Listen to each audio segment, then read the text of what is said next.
কেনে আছা ছাত্ৰ ছাত্ৰীসকল আশা কৰো তোমালোকে ভালেই আছা ই কক্সালৈ স্বাগতম জনালো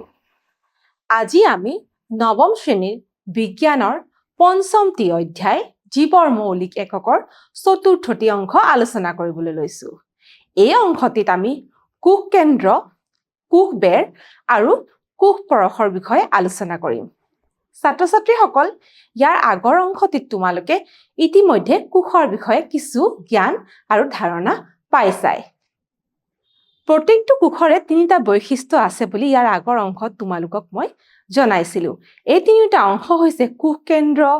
কোষ পৰখ আৰু কোষাবৰণ ইয়াৰ লগতে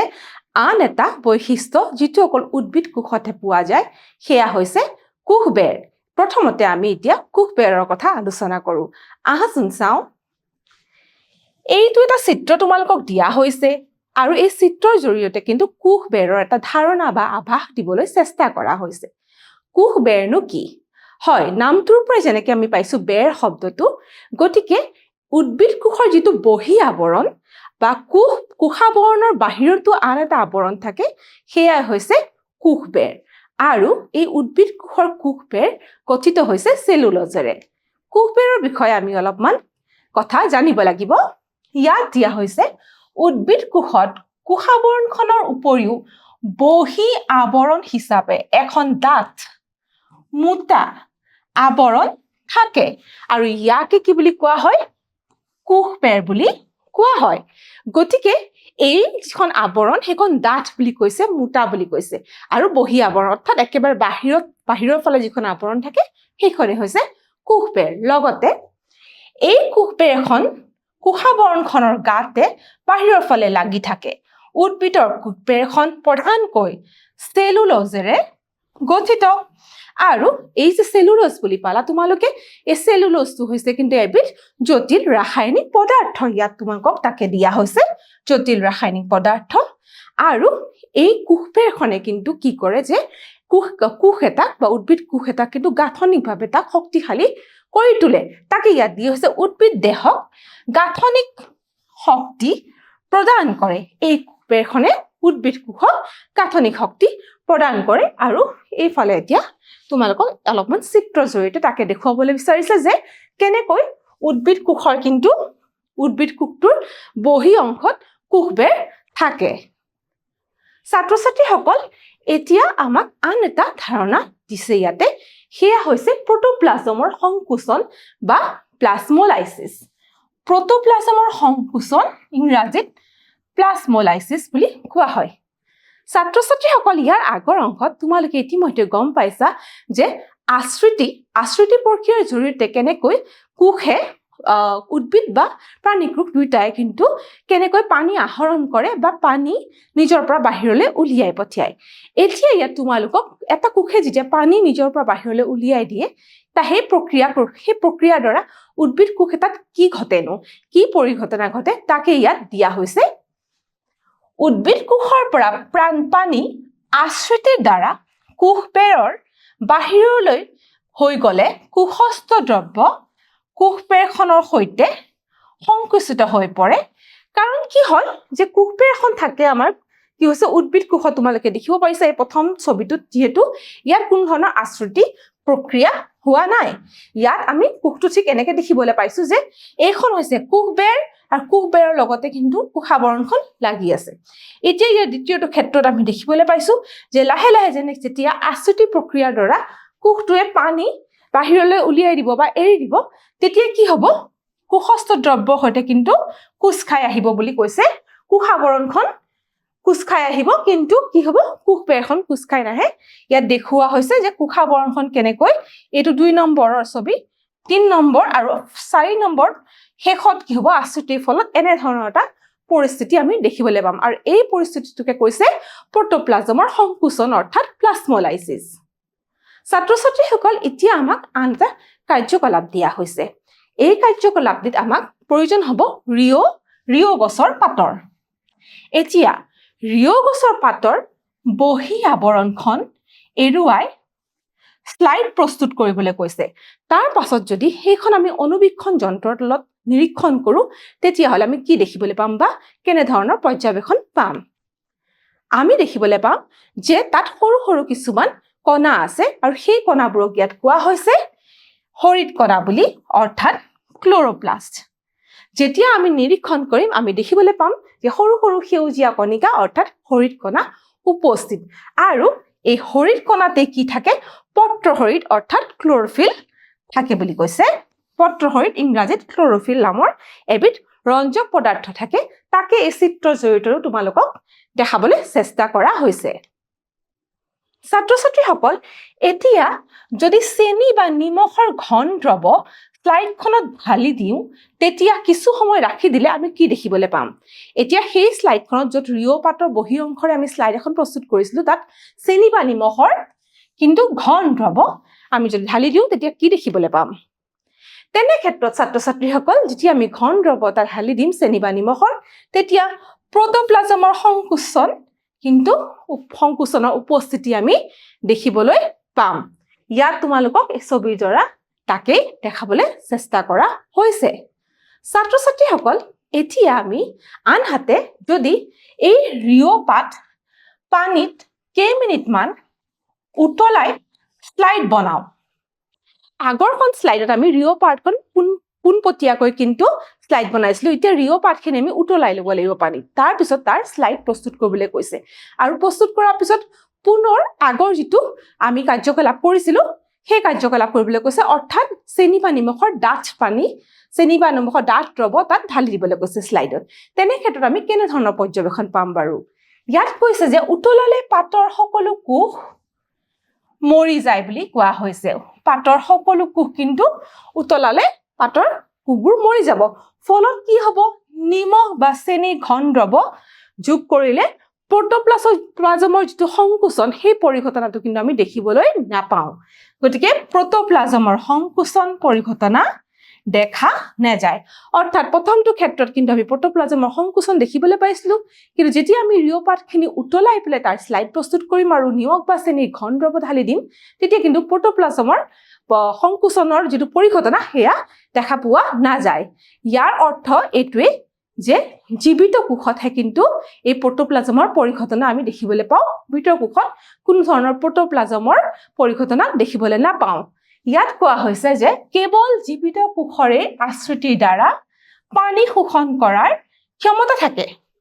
আৰু আশ্ৰিতিৰ দ্বাৰা পানী শোষণ কৰাৰ ক্ষমতা মৃত কোষত নাথাকে গতিকে আশ্ৰিতিৰ দ্বাৰা পানী শোষণ কৰা বা পানী বাহিৰলৈ এৰি দিয়া এই যে আশ্ৰিতি প্ৰক্ৰিয়া আমি পঢ়িছিলোঁ সেইবিলাক কিন্তু জীৱিত কোষৰহে কিন্তু বৈশিষ্ট্য মৃত কোষত এইবোৰ প্ৰক্ৰিয়া নহয়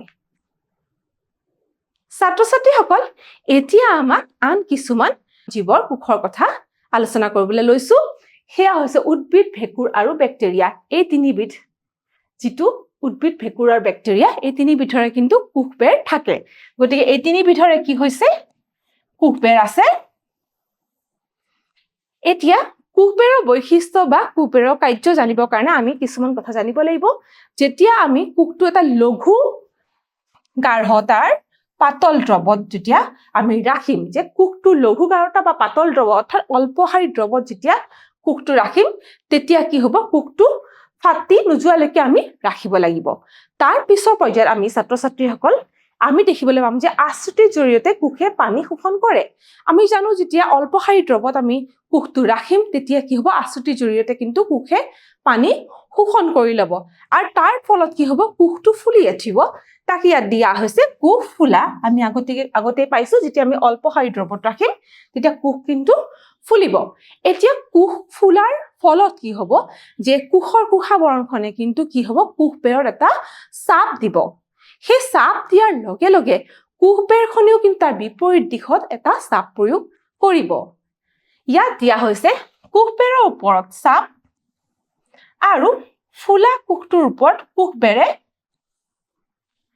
প্ৰয়োগ কৰা একে ধৰণৰ চাপ গতিকে প্ৰথমে কোষবেৰৰ ওপৰত কোষটোৱে চাপ দিব তাৰ ফলত কিন্তু সমানেই চাপ দিব কোষবেৰখনে এই কোষৰ ওপৰত তাৰ ফলত কি হ'ব এই যে উদ্ভিদৰ কোষ এইবিলাক সহজে কিন্তু ফাটি নাযায় আৰু তাকে দিছে উদ্ভিদৰ কোষে প্ৰাণী কোষতকৈ অধিক সহজে পৰিৱৰ্তিত মাধ্যম সহ্য কৰে কাৰণ ইয়াত যিখন কোষবেৰ আছে সেইখনে কিন্তু কোষটোক ধৰি ৰখাত সহায় কৰে সেইকাৰণে আশ্ৰিতিৰ জৰিয়তে যেতিয়া কোষ পানীত সোমাই তেতিয়া উফন্দিও যায়, কিন্তু তাৰ ফলত সহজে কোষটো কিন্তু ফাটি নাযায়। ছাত্ৰ-ছাত্ৰীসকল, ইয়াত আমাক দিয়া হৈছে যে ৰাসায়নিক সংগঠনৰ অনুসৰি কোষৰ ভিতৰৰ বিভিন্ন অংশই ভিন্ন ধৰণৰ ৰঙীন হয়। এতিয়া আমি জানিব লাগিব যে কোষৰ বিভিন্ন অংগই বিভিন্ন ধৰণে ৰং ধাৰণ কৰে, বা কোনোবা এটা অংশ বেছিকৈ ৰঙীন হ'ব পাৰে বা কোনোবা এটা অংশ কিন্তু কমকৈ ৰঙীন হ'ব। ইয়াৰ ফলত কি হয়, আমি অনুবীক্ষণ যন্ত্ৰৰ তলত ইয়াক কোষ এটাক নিৰীক্ষণ কৰাত সহায় হয় বা সহায়ক হয়। কোনো কোনো অংশ অন্য একোটা অংশতকৈ গাঢ় হ'ব, সেয়া কথা কি ইয়াত দিছে। আৰু কোষটো ৰঙীন কৰিবলৈ আমি কিছুমান ৰাসায়নিক পদাৰ্থ ব্যৱহাৰ কৰোঁ, যেনে ইয়াত দিয়া হৈছে আয়োডিনৰ দ্ৰৱ, সালফাৰিন বুলি দিয়া হৈছে, আৰু ৩ নম্বৰতে দিয়া হৈছে মিথিলিন ব্লু। এইবিলাক পদাৰ্থ আমি ব্যৱহাৰ কৰি কিন্তু কোষ এটা ৰং কৰিবলৈ আমি ব্যৱহাৰ কৰোঁ। ছাত্ৰ-ছাত্ৰীসকল, ইয়াত আমাক আন এটা কাৰ্যকলাপ দিছে। এই কাৰ্যকলাপটোৰ কাৰণে আমাক গালৰ ভিতৰৰ ফালৰ অংশৰ পৰা কিছু কোষ ল'বলৈ কৈছে। ইয়াত দিছে গালৰ ভিতৰৰ পৰা ছালৰ স্লাইড প্ৰস্তুত কৰি অনুবীক্ষণ যন্ত্ৰৰ সহায়ত যদি নিৰীক্ষণ কৰোঁ তেতিয়া আমি কি দেখিবলৈ পাম। ইয়াত এটা ছবি দিয়া হৈছে। গালৰ ভিতৰৰ অংশৰ পৰা যেতিয়া আমি কিছুমান কোষ ল'বলৈ চেষ্টা কৰিম, তেতিয়া ইয়াত আন এটা ছবি দিয়া হৈছে, কোষৰ ছবি দিয়া হৈছে। অনুবীক্ষণ যন্ত্ৰৰ সহায়ত যেতিয়া আমি নিৰীক্ষণ কৰিম, ঠিক এনেধৰণৰ ছবি এটা পাম। ইয়াত দিয়া হৈছে যে পৰ্যবেক্ষণৰ ক্ষেত্ৰত প্ৰতিটো কোষৰ কোষ কেন্দ্ৰাচলত গাঢ় ৰং লোৱা ঘূৰণীয়া আকাৰ দেখা যায়। গতিকে কোষৰ কেন্দ্ৰাচলত বা কোষ কেন্দ্ৰাচলত কি হয় যে গাঢ় ৰংটো সিহঁতি ধৰি ৰাখে বা ৰংটো গাঢ় হয়। দ্বিতীয়তে এই ঘূৰণীয়া আকাৰবোৰ হ'ল কোষ কেন্দ্ৰ। যেতিয়া আমি গালৰ ভিতৰৰ কোষ লৈ পেলাই আমি নিৰীক্ষণ কৰিম অনুবীক্ষণ যন্ত্ৰৰ সহায়ত, আৰু তাত কিছুমান সেই কোষবিলাক ৰঙীন কৰিবলৈ কিছুমান পদাৰ্থ লওঁ, আমি দেখিম যে কোষৰ ঠিক মাজভাগ বা কেন্দ্ৰাচলত কিন্তু বেছি গাঢ় ৰং লয় আৰু ঘূৰণীয়া আকাৰৰ হয়। সেই ঘূৰণীয়া আকাৰবোৰকে কোৱা হৈছে যে এয়া হৈছে কোষৰ কোষ কেন্দ্ৰ। ছাত্ৰ-ছাত্ৰীসকল, এতিয়া আমাক এটা ছবি দেখুওৱা হৈছে এটা কোষৰ চিত্ৰত। কোষত যিটো কোষ কেন্দ্ৰৰ অৱস্থান বা কোষ কেন্দ্ৰৰ স্থান দেখুৱাবৰ কাৰণে এই চিত্ৰটো দিয়া হৈছে। এই চিত্ৰটোত আমাক কোষ এটা দেখুওৱা হৈছে, কোষৰ বিভিন্ন অংগাণু দেখুওৱা হৈছে, লগতে কোষ কেন্দ্ৰটো আমি দেখিবলৈ পাইছো। প্ৰায় ৰঙা অংশটো, গুলপীয়া আৰু ৰঙা অংশটো কিন্তু হৈছে কোষ কেন্দ্ৰ। ইয়াত দিয়া লগতে কোষ কেন্দ্ৰৰ বাহিৰত আন এটা তৰপ দেখুওৱা হৈছে, সেইটো কোষ কেন্দ্ৰাৱৰণ বুলি দিয়া হৈছে। লগতে অন্তঃপৰকীয় জালিকা, গলজি সংঘ, মাইটকণ্ড্ৰিয়া, আৰু এইফালে ৰাইবজম, কোষপৰশ, কোষাভৰণ, লাইসোজোম আৰু মাইক্ৰটিবিউল, এইবিলাক হৈছে কোষৰ বিভিন্ন অংগাণু। সেইবিলাকো কিন্তু আমাৰ এই চিত্ৰটো তোমালোকে দেখিবলৈ পাবা। ছাত্ৰ-ছাত্ৰীসকল, এইমাত্ৰ যে আমি ইয়াৰ আগৰ চিত্ৰটোত কোষ কেন্দ্ৰাৱৰণৰ কথা পাইছিলো, অৰ্থাৎ কোষ কেন্দ্ৰাৱৰণনো কি? ইয়াত দিয়া হৈছে কোষ কেন্দ্ৰাৱৰণ অৰ্থাৎ নিউক্লিয়াৰ মেমব্ৰেন। কোষ এটাৰ কোষ কেন্দ্ৰক আৱৰি থকা আৱৰণখনে হৈছে কিন্তু কোষ কেন্দ্ৰাৱৰণ। কোষ কেন্দ্ৰৰ চাৰিওফালে দুই তৰপীয়া আৱৰণ। এই কোষ কেন্দ্ৰাৱৰণখন হৈছে কোষ কেন্দ্ৰৰ চাৰিওফালে আৱৰি থকা দুই তৰপীয়া, অৰ্থাৎ দুটা তৰপ আছে এই আৱৰণখনৰ, আৰু এই আৱৰণখন ৰন্ধ্ৰযুক্ত বুলি কৈছে। ইয়াত সৰু সৰু ছিদ্ৰ বা ৰন্ধ্ৰ আছে। লগতে কোষ কেন্দ্ৰৰ ভিতৰৰ পৰা পদাৰ্থবিলাক বাহিৰলৈ অৰ্থাৎ কোষ পৰশলৈ উলিয়াই দিয়ে। এই ৰন্ধ্ৰৰ সহায়তে এই কাৰ্য সম্পন্ন হয়। ছাত্ৰ-ছাত্ৰীসকল, এতিয়া আমাক ক্ৰমোজমৰ কথা কৈছে। কোষ কেন্দ্ৰতে এই ক্ৰমোজমৰ উপস্থিতি বা ক্ৰমোজম থাকে। ইয়াত চিত্ৰৰ সহায়তে তোমালোকক দেখুওৱা হৈছে ক্ৰমোজম, ইংৰাজীটো ক্ৰমোজম বুলিয়ে কোৱা হয়। ছাত্ৰ-ছাত্ৰীসকল, এতিয়া আমাক কি কোৱা হৈছে যে কোষ বিভাজনৰ সময়ত দণ্ডাকাৰ হিচাপে দেখা যায়। এই ক্ৰমোজমবোৰ যেতিয়া কোষ বিভাজন হয় তেতিয়া দণ্ডাকাৰ আকৃতিত থাকে বা দেখা যায়, আৰু ডিএনএ আৰু প্ৰটিনেৰে গঠিত। ডিএনএ আৰু প্ৰটিনেৰে কিন্তু গঠিত, আৰু লগতে ক্ৰমোজমবোৰ তাত থকা ডিএনএ নামৰ অণুবিলাকত নিহিত হৈ থকা বংশগত বৈশিষ্ট্যসমূহ পৈতৃক অণুৰ পৰা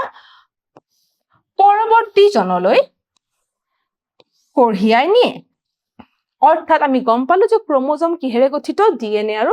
প্ৰটিনেৰে গঠিত, আৰু ক্ৰমোজমত থাকে ডিএনএ, আৰু সেই ডিএনএ দ্বাৰাই কি কৰে? যে পৈতৃক অণুৰ পৰা পৰৱৰ্তী জনলৈ যিবিলাক বংশগত যি বৈশিষ্ট্য সেইবিলাক কঢ়িয়াই নিয়াত কিন্তু সহায়ক হয় এই ডিএনএ সহায়ত নিয়ে আৰু ডিএনএ বোৰে থাকে ক্ৰোমোজোমত ছাত্ৰ ছাত্ৰীসকল ইয়াত আমাক এতিয়া ডিএনএ বুলি যে ক'লো ডিএনএ নো কি তাৰ কথা কোৱা হৈছে ডিএনএ অৰ্থাৎ ডিঅক্সি ৰিবো নিউক্লিক এসিড এতিয়া এই ডিএনএ নো কি বা ডিএনএৰ ভূমিকা কি কোষটোৰ নিৰ্মাণ আৰু সংগঠনৰ সকলো তথ্য উপস্থিত থাকে এই ডিএনএ টি আসলতে সকলো তথ্য কোষ এটা কেনেকৈ নিৰ্মাণ হ'ব কেনেকৈ সংগঠিত হ'ব এই সকলোবোৰ তথ্য ডিএনএ কঢ়িয়াই ফুৰে আৰু ইয়াত আমাক দেখুওৱা হৈছে যে কোষ এটাৰ ভিতৰত যে কেনেকৈ কোষ এটাৰ ভিতৰত কোষ কেন্দ্ৰ থাকে আৰু কোষ কেন্দ্ৰত থাকে ক্ৰোমোজোম আৰু ক্ৰোমোজোমত থাকে এয়া ডিএনএ ছাত্ৰ ছাত্ৰীসকল ইয়াত এতিয়া আমাক জিনৰ বিষয়ে কৈছে তোমালোকে আন এটা ধাৰণা ল'ব লাগিব আন এটা বস্তুৰ কথা ইয়াত শিকিব লাগিব এটো হৈছে জিন এতিয়া আমি যে ডিএনএ বুলি ক'লো ডিএনএ এই ডিএনএ হৈছে ডিএনএ থাকে জিন আৰু এই জিনে হৈছে ডিএনএৰ কাৰ্যকৰী একক বুলি আমি ক'ব পাৰো ইয়াত দেখুওৱা হৈছে যে ক্ৰোমোজোমতে থাকে ডিএনএ আৰু ডিএনএৰ যেটো কাৰ্যকৰী একক হেয়াই হৈছে আমাৰ জিন ছাত্ৰ ছাত্ৰীসকল এতিয়া আমি ক্ৰোমেটিনৰ বিষয়ে আলোচনা কৰিব লাগিব যেতিয়া কোষটো বিভাজিত নহয় তেতিয়া ডিএনএ ক্ৰোমেটিন পদাৰ্থ হিচাপে উপস্থিত থাকে এনে পৰিস্থিতি যেটো পৰিস্থিতিত কোষটো বিভাজিত নহয় তেনে পৰিস্থিতিত কি হয় যে যেতিয়া কোষটো বিভাজিত নহয় তেনে পৰিস্থিতিত ডিএনএ বোৰ কিন্তু ক্ৰোমেটিন ৰূপতহে থাকে বুলি দিছে ইয়াত দেখুৱাইছে এয়া ক্ৰোমোজোম আৰু ক্ৰোমোজোম হৈছে ক্ৰোমোজোমত থাকে এই ক্ৰোমেটিন আহ হিচাপে থাকে আৰু যেতিয়ালৈকে কোষটো বিভাজিত নহয় যেতিয়া এই কোষটো বিভাজন হ'বলৈ অগ্ৰসৰ হয় বা বিভাজিত হ'বলৈ লয় তেতিয়া কি হয় আমি চাব লাগিব যেতিয়া কোনো কোষ বিভাজিত হ'বলৈ অগ্ৰসৰ হয় তাৰ লগে লগে ক্ৰোমেটিন পদাৰ্থবিলাক সংগঠিত হৈ ক্ৰোমোজোমলৈ পৰিৱৰ্তিত হয় এই ক্ৰোমেটিনবোৰ যিবোৰ আমি আগৰ স্লাইডত দেখিছো যে এই ক্ৰোমেটিনবিলাক আহ হিচাপে থাকে যেতিয়া কোষটো বিভাজিত নহয় কিন্তু তাৰ পৰৱৰ্তী সময়ত যেতিয়া কোষ এটা বিভাজন হ'বলৈ লয় তেতিয়া সেই সময়ত কি হয় এই ক্ৰোমেটিনবিলাকে কিন্তু সংগঠিত হৈ ক্ৰোমোজোমলৈ পৰিৱৰ্তিত হয় ছাত্ৰ ছাত্ৰীসকল এতিয়া আমি কোষ কেন্দ্ৰৰ ভূমিকাৰ বিষয়ে ইয়াতে থুলমূলকৈ আলোচনা কৰিব লাগিব কোষ কেন্দ্ৰনো কি কোষ কেন্দ্ৰৰ বিষয়ে আমি কিছু কথা জানিলো এতিয়া আমি কিছু কথা আলোচনা কৰিম কোষ কেন্দ্ৰই কোষ বিভাজন আৰু বংশ বিস্তাৰত মুখ্য ভূমিকা পালন কৰে বা মুখ্য ভূমিকা লয় হয় কাৰণ কোষ কেন্দ্ৰৰ ভিতৰতে থাকে এই ক্ৰোমোজোম আৰু ক্ৰোমোজোমতে থাকে ডিএনএ তাৰ পাছত কৈছে যে এটা কোষৰ বিভাজন হৈ দুটা নতুন কোষ গঠন হয় গতিকে এটা কোষৰ পৰা দুটা নতুন কোষ হয় আৰু ইয়াৰ এই ক্ষেত্ৰত কি হয় যে কোষ কেন্দ্ৰই কিন্তু মুখ্য ভূমিকা পালন কৰে লগতে কোষৰ বৃদ্ধি আৰু পৌনত অৱস্থা প্ৰাপ্তিত নিৰ্ণায়ক ভূমিকা লয় গতিকে কোষ এটা কেনেকৈ বৃদ্ধি হ'ব কেনেকৈ কি পৌনত অৱস্থা পাবগে এই সকলোবোৰ কিন্তু নিৰ্ধাৰণ কৰোতে বা সকলোবোৰ সহায়ক হিচাপে কাম কৰে বা সহায়ক ৰূপ লয় এই কোষ কেন্দ্ৰই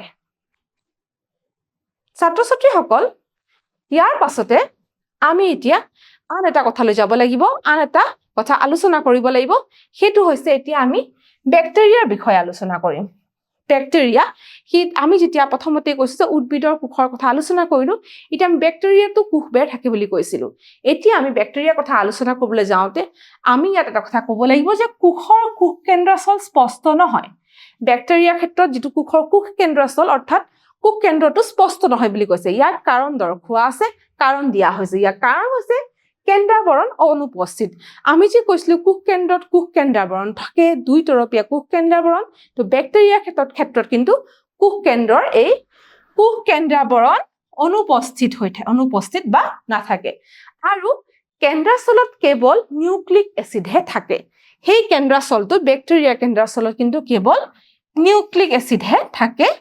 আৰু ইয়াকে নিউক্লিয়ইড বুলি কোৱা হয় নিউক্লিয়ইড বোলা হয় এইফালে আমাক এটা ব্যাকটেৰিয়া কোষ দেখুওৱা হৈছে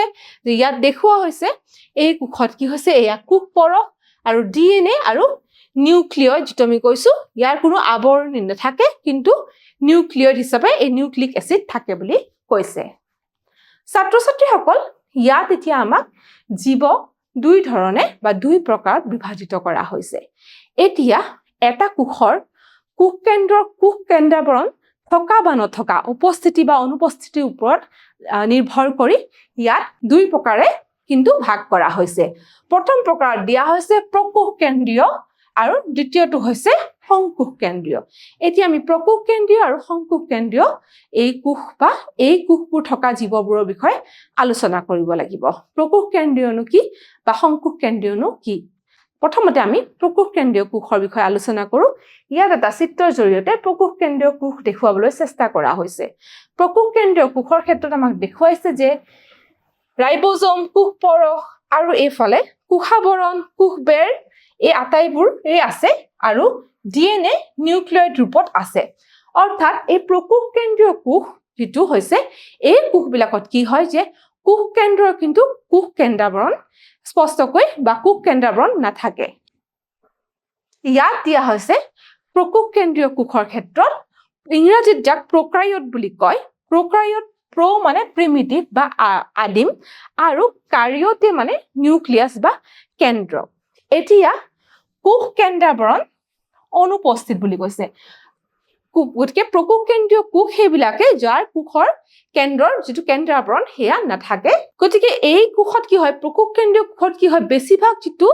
কোষ পৰখত থকা যিবিলাক অংগাণু বেছিভাগ কোষ পৰখীয় অংগাণু অনুপস্থিত বুলি ইয়াতে কোৱা হৈছে লগতে অংগাণুৰ বহুতো কাম কোষ পৰখে সম্পন্ন কৰে যেহেতু কোষ এই প্ৰকোষ কেন্দ্ৰীয় কোষবোৰৰ কোষ অংগাণু নাথাকে গতিকে সেই কোষ অংগাণুৰে কৰিব লগা কামবোৰ কিন্তু কোষ পৰখে সমাধা কৰে আৰু সকলো সংশ্লেষণকাৰী বেক্টেৰিয়াত পত্ৰহৰিতবিলাক আৱৰণি বিশিষ্ট ভেছিকেলত থাকে গতিকে এটো আমি এটা মন কৰিবলগীয়া কথা প্ৰকোষ কেন্দ্ৰীয় কোষ বা জীৱ বা কোষৰ ক্ষেত্ৰত ছাত্ৰ ছাত্ৰীসকল এতিয়া আমি সংকোষ কেন্দ্ৰীয় কোষলৈ আহো এই সংকোষ কেন্দ্ৰীয় কোষৰ ক্ষেত্ৰত আমাক দেখুৱা হৈছে এটা কোষৰ ভাগ আৰু ইয়াত দেখুৱা হৈছে যে কোষ কেন্দ্ৰ এটা দেখুৱা হৈছে আৰু লগতে কোষ কেন্দ্ৰাৱৰণ দেখুৱা হৈছে এই ছবিটো চাই তোমালোকে নিশ্চয় গম পাইছা যে সংকোষ কেন্দ্ৰীয় কোষ এইবিলাক কোষ সেইবিলাকে যাৰ কোষ কেন্দ্ৰৰ কিন্তু নিৰ্দিষ্ট কোষ কেন্দ্ৰাৱৰণ থাকে কোষ কেন্দ্ৰাৱৰণ উপস্থিত লগতে কোষ পৰখীয় অংগাণু উপস্থিত গতিকে কোষ পৰখত যিবোৰ অংগাণু থাকে এই সংকোষ কেন্দ্ৰীয় কোষবিলাক সেইবিলাকে কোষ য'ত কোষ অংগাণু থাকে লগতে হৰিত কণাও থাকে ইয়াত চিত্ৰত আকৌ দেখুৱা হৈছে যে কোষ কেন্দ্ৰটো কেনেকৈ কোষ কেন্দ্ৰাৱৰণে কিন্তু আৱৰি ৰাখে ছাত্ৰ ছাত্ৰীসকল এতিয়া আমি আনটো ধাৰণালৈ যাব লাগিব এতিয়া আমি কোষ পৰখৰ বিষয়ে আলোচনা কৰিব লাগিব কোষ পৰখটো কি এই চিত্ৰত তোমালোকক দেখুৱা হৈছে এটা কোষ দিয়া হৈছে আৰু কোষ কেন্দ্ৰ দেখুৱা হৈছে লগতে আমাক দেখুৱা হৈছে কোষ পৰখটো এতিয়া কি তাক আমি জানিব লাগিব ইয়াত দিয়া হৈছে কোষাৱৰণে আগুৰি ৰখা এক অৰ্ধজুলীয়া পদাৰ্থ গতিকে কোষাৱৰণৰ ভিতৰত থকা যি অৰ্ধজুলীয়া পদাৰ্থ য'ত কোষ অংগাণুবোৰ নিহিত হৈ থাকে বা কোষ অংগাণুবোৰ থাকে সেইটোৱে হৈছে কোষ পৰখ বিশেষ ধৰণৰ কোষ অংগাণু উপস্থিত এতিয়া এই কোষ পৰখতে কোষ অংগাণুবিলাক উপস্থিত হৈ থাকে আৰু ইয়াত দিয়া হৈছে প্ৰটোপ্লাজম ইকুৱেলছ টু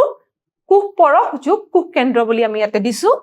কাৰণ এই কোষ কেন্দ্ৰ আৰু কোষ পৰখ এই দুইটা একেলগ হৈ আমি এই দুইটা অংশ একেলগ কৰি আমি ইয়াক প্ৰটোপ্লাজম বুলি কওঁ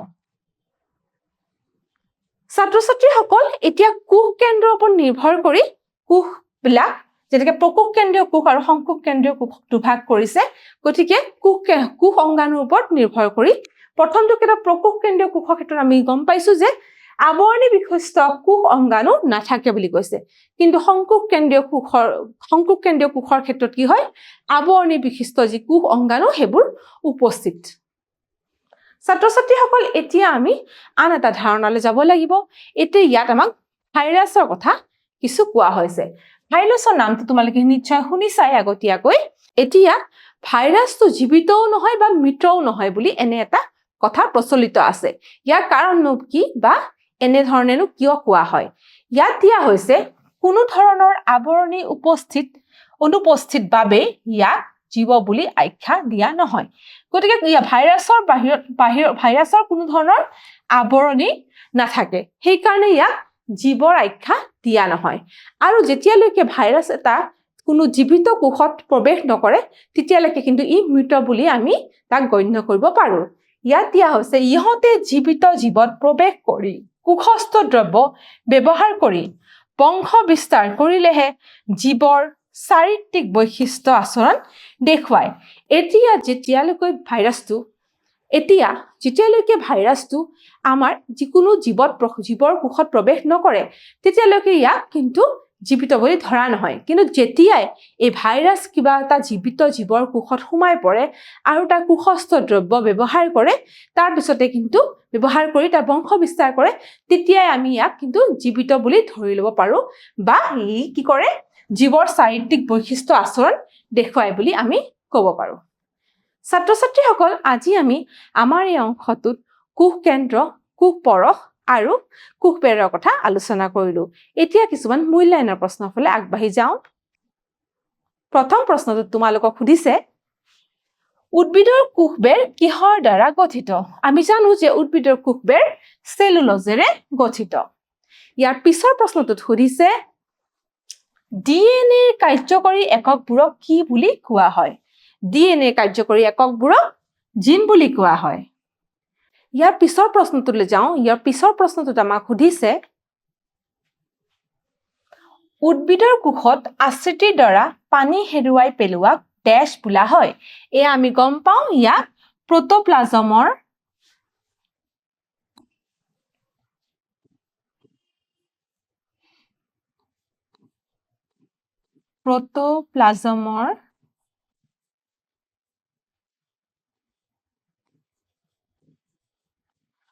সংকোচন বোলা হয়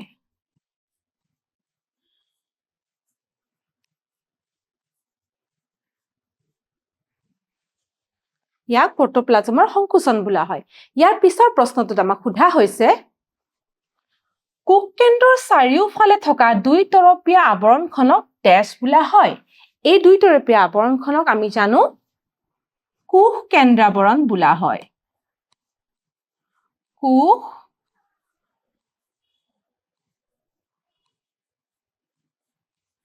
কেন্দ্ৰাৱৰণ বোলা হয় ইয়াৰ পিছৰ প্ৰশ্নটো চাওঁ ইয়াৰ পিছৰ প্ৰশ্নটোক আমাক সুধিছে কোষ কেন্দ্ৰত ডেশ থাকে আমি জানো কোষ কেন্দ্ৰত ক্ৰমোজোম থাকে ক্ৰমোজোম থাকে আৰু ইয়াৰ পিছৰ প্ৰশ্নটো অৰ্থাৎ শেষৰটো প্ৰশ্নলৈ যাওঁ শেষৰটো প্ৰশ্নত আমাক সুধিছে কোষ কেন্দ্ৰই জীৱৰ কোষ বিভাজনত মুখ্য ভূমিকা লয় হয় এইটো একেবাৰে শুদ্ধ ছাত্ৰ ছাত্ৰীসকল আজি আমি আমাৰ এই অংশটোত কোষ কেন্দ্ৰ কোষ পৰশ আৰু কোষবেৰৰ বিষয়ে আলোচনা কৰিলো লগতে কিন্তু মূল্যায়নৰ প্ৰশ্ন কিছুমানো কৰিবলৈ চেষ্টা কৰিলো আজি আমাৰ এই অংশটো ইয়াতে শেষ হ'ল ইয়াৰ পৰৱৰ্তী অংশত আমি আন কিছুমান কথা আলোচনা কৰিম আজিলৈ আহো ধন্যবাদ